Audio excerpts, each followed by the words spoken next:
نحمده ونصلي على رسوله الكريم أما بعد فأعوذ بالله من الشيطان الرجيم بسم الله الرحمن الرحيم إن الصلاة تنهى عن الفحشاء والمنكر وقال الله في موضع آخر إن الصلاة كانت على المؤمنين كتابا موقوتا۔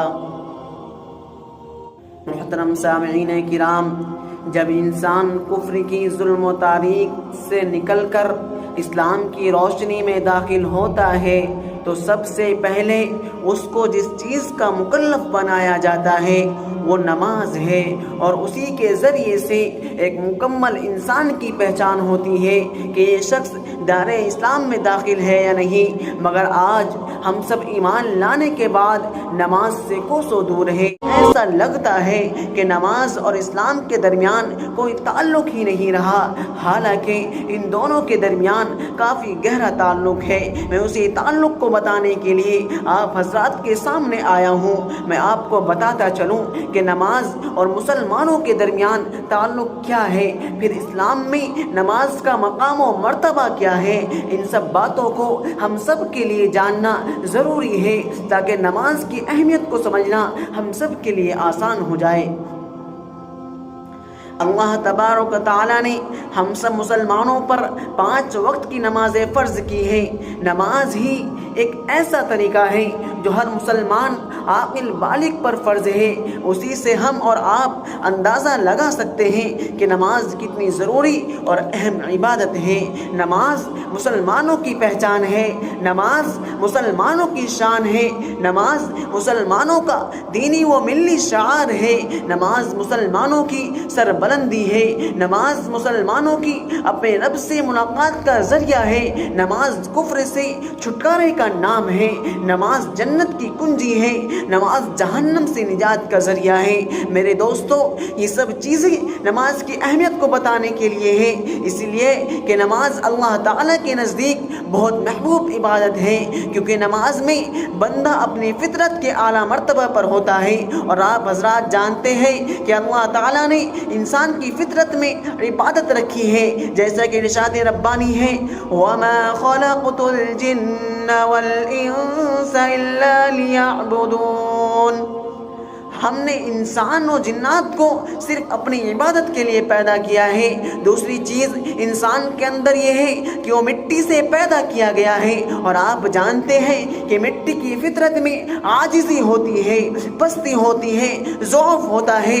لوگ زمین کو رونتے ہوتے ہیں، لوگ زمین پر چلتے رہتے ہیں، اس پر چلتے ہیں مگر زمین کچھ نہیں کہتی، اس لیے کہ زمین کی فطرت عاجزی ہے۔ برادران ملت، یہی نہیں کہ نماز پڑھنے سے دین اور دنیا سنورتی ہے، نماز پڑھنے سے کامیابی اور سرخ روئی حاصل ہوتی ہے، بلکہ نماز ہی کو مفتاح الصلاح کہا گیا ہے۔ جس طرح کسی بند مکان میں داخل ہونے کے لیے کسی چابی کی، کسی کنجی کی ضرورت ہوتی ہے، ٹھیک اسی طرح جنت میں داخل ہونے کے لیے ہمیں نماز کی ضرورت پڑے گی، یعنی نماز ہی کے ذریعے جنت کا دروازہ کھلے گا۔ دوستو، ہم سب کو ان تمام نعمتوں سے محروم کرنے کے لیے شیطان ہم لوگوں کو گمراہ کر کے ہم سے فحش کام کراتا ہے، ناپسندیدہ حرکتیں کراتا ہے، دل میں برائیوں کا جذبہ ابھارتا ہے، برے کاموں کو سنوار کر دل فریب بنا کر پیش کرتا ہے تاکہ ہم ان کو کر لیں۔ مسلمان بھائیوں، اگر ہم سب شیطان کے بہکاوے میں نہ آ کر نماز پڑھتے ہیں، خدا کی مدد چاہتے ہیں، اللہ کی رحمت چاہتے ہیں، شان و شوکت چاہتے ہیں، سکون و راحت چاہتے ہیں، تو پھر نماز پڑھنی پڑے گی۔ اسی سے اللہ تعالیٰ کی مدد آئے گی، کیونکہ خود قرآن میں اللہ تعالیٰ نے فرمایا یا ایھا الذین آمنوا استعینوا بالصبر والصلاۃ، اے لوگوں، صبر اور نماز کے ذریعے ہم سے مدد مانگو تو ہم تمہاری مدد کریں گے۔ مگر آج ہم سب غیروں سے مدد مانگتے ہیں مگر اللہ سے مدد نہیں چاہتے۔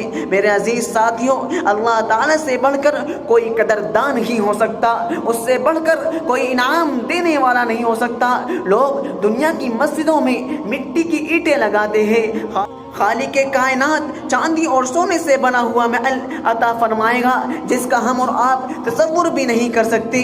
جیسا کہ اللہ کے رسول صلی اللہ علیہ وسلم نے ارشاد فرمایا، جو شخص اللہ تعالیٰ کی خوشنودی کے لیے، اللہ تعالیٰ کی مرضی، اللہ تعالیٰ کو راضی کرنے کے لیے مسجد بنواتا ہے، شہرت اور ناموری مقصود نہ ہو، صرف اللہ کی رضا کے لیے وہ تعمیر کراتا ہو، تو اللہ پاک جنت میں اس کو ایک ایسا گھر عطا فرمائیں گے جس کی اینٹیں سونے اور چاندی کی ہوگی۔ آج ہم سب کے لیے موقع ہے کہ ان تمام باتوں پر اعتماد کرتے ہوئے جان و مال اللہ تعالیٰ کے گھر کے لیے، اللہ تعالیٰ کے گھر کے لیے وقف کر دے۔ اگر زندگی سنوارنی ہو تو پھر یہ موقع دوبارہ ہاتھ نہیں آئے گا۔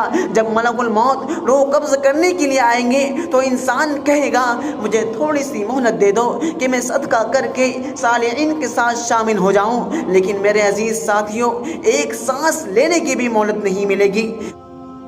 ان سابقہ ذکر کیے گئے فرمان اور ارشادات میں دین کے سب سے بڑے فریضے یعنی نماز کی اہمیت اور اس کے فائدے پر روشنی ڈالی گئی ہے۔ نماز نہ پڑھنے والوں کے لیے عذاب کا وارنٹ جاری کیا گیا ہے۔ نماز سے لاپرواہی اور غفلت برتنے والوں کے لیے سختی اور سزا سے ڈرایا گیا ہے، اور یہ بتایا گیا ہے کہ اے لوگوں، محشر کا دن بڑا سخت اور جان لیوا ہوگا۔ محشر کی گھڑی انتہائی دشوار گزار ہوگی۔ اس دن سب سے پہلے نماز کے متعلق پوچھا جائے گا، تمام چیزوں سے پہلے نماز کا حساب ہوگا۔ میرے اسلامی بھائیوں، اگر ہم سب غور کریں تو معلوم ہوگا کہ ان ارشادات عالیہ میں ہمیں آواز لگائی گئی ہے، ہمارے سینوں پر دستک دی گئی ہے، اور ہم سے یہ مطالبہ کیا گیا ہے کہ ہم اور آپ آنکھیں کھولیں، ہم اور آپ دیکھیں اور اپنے مقصد کو سمجھیں کہ ہم کو کس لیے اللہ تعالیٰ نے پیدا کیا۔ آج کل ہم اور آپ کو یہی نہیں پتا کہ ہمارے فرائض کیا ہیں، ہم پر کون کون سی عبادتیں واجب ہیں اور ہمیں کیا کرنا چاہیے اور ہم کیا کر رہے ہیں۔ جس طرح ہر قوم کی ایک علامت ہوتی ہے، ہر مذہب کا ایک خاص شعار ہوتا ہے، ہر دھرم کا ایک الگ لیول ہوتا ہے، ہر دین و مذہب کی ایک پہچان ہوتی ہے، ٹھیک اسی طرح مسلمانوں کی بھی ایک علامت ہے، دین محمدی کی بھی ایک منفرد پہچان ہے،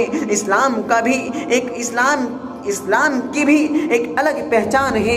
اللہ کے رسول صلی اللہ علیہ وسلم نے فرمایا، لِكُلِّ شَيْءٍ عَلَامَةٌ وَعَلَامَةُ الْإِيمَانِ الصَّلَاةُ، ہر چیز کی ایک علامت اور نشانی ہوا کرتی ہے، ٹھیک اسی طرح ایمان کی علامت نماز ہے۔ محترم حضرات، یہ وہ نماز کا تحفہ ہے جس کو مالک ارض و سما نے آپ صلی اللہ علیہ وسلم کو دیا۔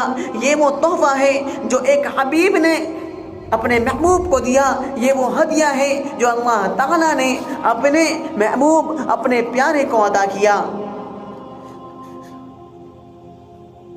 آج ہم بھی ایک دوسرے کو تحفے دیتے ہیں، گفٹ وغیرہ کا لین دین کرتے ہیں، کتنے شوق سے اسے رکھتے ہیں، اسے دیکھ کر دینے والے کی یادیں تازہ کرتے ہیں۔ دل پر ہاتھ رکھ کے انصاف کی زبان سے بتائیے کہ ہم سب اللہ کے رسول صلی اللہ علیہ وسلم کے دیے ہوئے تحفے کا کتنا اہتمام کرتے ہیں، آپ کی دی ہوئی اس امانت کی ہم کتنی قدر کرتے ہیں۔ یاد رکھیے، قیامت کے دن اللہ کے نبی صلی اللہ علیہ وسلم سے ملاقات ہوگی تو آپ صلی اللہ علیہ وسلم ہم سے پوچھیں گے اس امانت کے متعلق جو ہم کو دی گئی ہے، تو ہم کیا جواب دیں گے؟ ہم کیا کہیں گے کہ بازاروں کو ہم نے آباد کر دیا، دنیا کی محفلوں کو ہم نے زینت بخش دی، جوئے اور شراب کے اڈے ہم سے آباد ہو گئے، لیکن ہائے افسوس کہ ہماری مسجدیں ویران رہ گئیں، اسلامی محفلوں سے ہم نے ناطہ توڑ لیا اور نماز جیسے اہم فریضے کو ہم نے پسی پشت ڈال دیا۔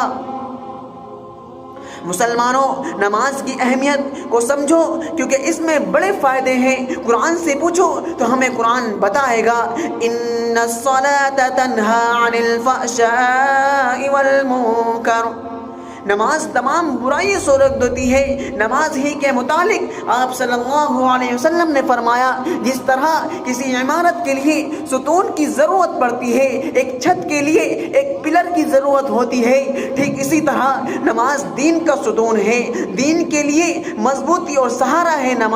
نماز کے بغیر دین کی بنیاد قائم نہیں رہ سکتی۔ یہی وہ عبادت ہے جس کے متعلق آپ صلی اللہ علیہ وسلم نے فرمایا کہ نماز میری آنکھوں کی ٹھنڈک ہے، میرے دل کا سرور ہے، نماز میرے دل کو طاقت دیتا ہے۔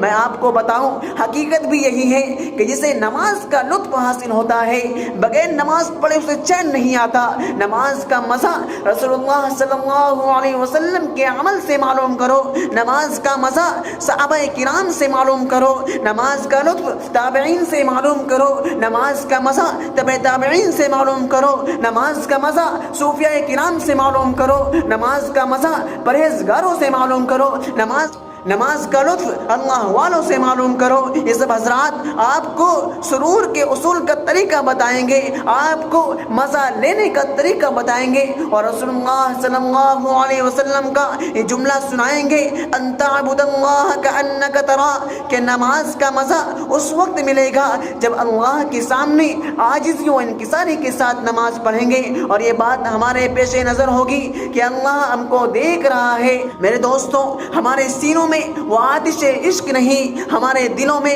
وہ لگن نہیں کہ ہم اللہ کو دیکھ سکے، مالک حقیقی کا دیدار کر سکے، تو ہماری نمازیں اس درجے کی تو ہونی چاہیے کہ نماز پڑھتے وقت ہمارے دلوں میں یہ خیال رہے کہ اللہ تعالی ہمیں دیکھ رہے ہیں۔ لیکن افسوس، اولاً تو ہم میں سے اکثر لوگ نماز پڑھتے ہی نہیں، جو پڑھتے بھی ہیں ان سے پابندی نہیں ہوتی۔ حضرت تھانوی رحمۃ اللہ علیہ نے لکھا ہے کہ آج کے مسلمانوں نے اپنے لیے نماز کا ایک مخصوص دن مقرر کر رکھا ہے، خاص مناسبت سے نماز میں نظر آتے ہیں۔ عام مسلمانوں کا یہ مزاج بن چکا ہے کہ اب وہ 3 طرح کی نماز ادا کرتے ہیں۔ جانتے ہیں کہ آپ لوگ وہ کون سی نماز ہے؟ پتہ ہے آپ لوگوں کو ان نمازوں کے بارے میں؟ آئیے میں آپ لوگوں کو بتاؤں۔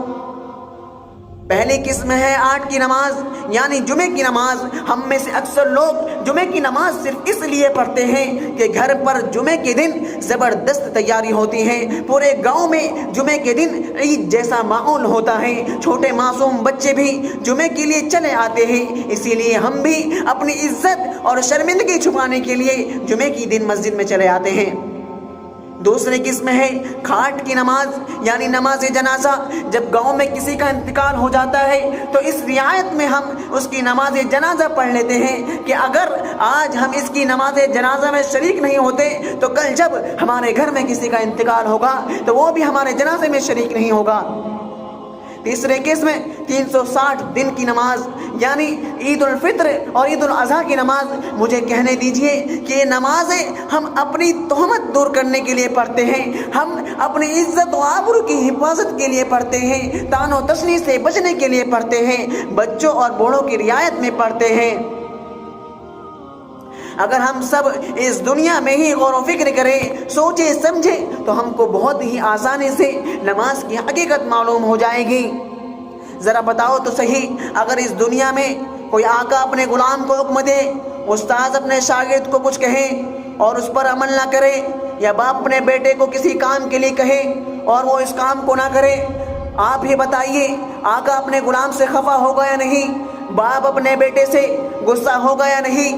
استاذ اپنے شاگرد سے خفا ہوگا یا نہیں؟ جب ہمیں اپنے حقوق نہ ملنے پر ملال ہو رہا ہے تو خدا جس نے ہمیں پیدا کیا، وہ بادشاہ جو پوری دنیا کا بادشاہ ہے، وہ اللہ جو ہمیں نافرمانی کے باوجود بھی اپنے انعام سے نوازتا ہے، اپنی نعمتوں سے نوازتا ہے، بھلا آپ ہی بتائیے اس طرح اگر ہم سب اس کے فرائض و واجبات کو چھوڑتے رہیں اور لاپرواہی برتتے رہیں گے تو کیا سمجھتے ہیں ہم اور آپ کہ اللہ تعالی ہم پر اپنا قہر نازل نہیں کریں گے، آسمانی آفتیں نازل نہیں ہوگی، دنیاوی عذاب سے بچ جائیں گے، برکتوں کی بارش ہوگی، خدا کی رحمتیں ہم پر اترے گی؟ نہیں میرے دوستوں، ہرگز نہیں، اللہ تعالیٰ سے بچ نہیں سکتے۔ اللہ تبارک و تعالیٰ خود قرآن میں فرماتا ہے ان بطش ربک لشدید، بے شک اللہ کی پکڑ بہت سخت ہے اور اس کی پکڑ سے ہم بچ نہیں سکتے۔ محترم دوستوں، آج ہم سب نے عجیب دین بنا لیا ہے، ہمارے دلوں میں یہ بات بیٹھ گئی ہے کہ اگر ہم نماز پڑھیں گے، روزہ رکھیں گے تو ہماری تجارت ٹھپ پڑ جائے گی، ہمارے بال بچے فاقے پر مجبور ہو جائیں گے۔ اس لیے میرے بھائی، ہم اور آپ دل کی گہرائیوں سے پوچھیں، تجارت نماز پڑھنے سے چلے گی یا چھوڑنے سے چلے گی؟ کاروبار میں نماز پڑھنے سے ترقی ہوگی یا نماز چھوڑنے سے؟ اللہ کے رسول صلی اللہ علیہ وسلم نے فرمایا، جس شخص کی ایک نماز چھوٹ گئی گویا وہ ایسا ہے جس کے اہل و عیال ہلاک ہو گئے ہو، اس کی دولت تباہ ہو گئی ہو۔ اس پر ایک شاعر نے کیا خوب کہا ہے، خدا کو بھول گئے لوگ فکر روزی میں، خدا کو بھول گئے لوگ فکر روزی میں، خیال رزق کا ہے رازق کا خیال نہیں۔ اس لیے میرے بھائیوں، ابھی بھی وقت ہے، آج ہی سے ہم سب عہد کر لیں کہ نماز کی پابندی کریں گے اور تکبیر اولیٰ کی پابندی کریں گے اور شریعت کے مطابق اپنی زندگی گزاریں گے اور ہر کام میں نماز کو مقدم رکھیں گے۔ اللہ تعالیٰ سے دعا ہے کہ اللہ تعالیٰ ہم سب کو 5 وقت نماز پڑھنے کی، اس کو وقت پر ادا کرنے کی توفیق عطا فرمائے۔ وآخر دعوانا الحمد للہ رب العالمین۔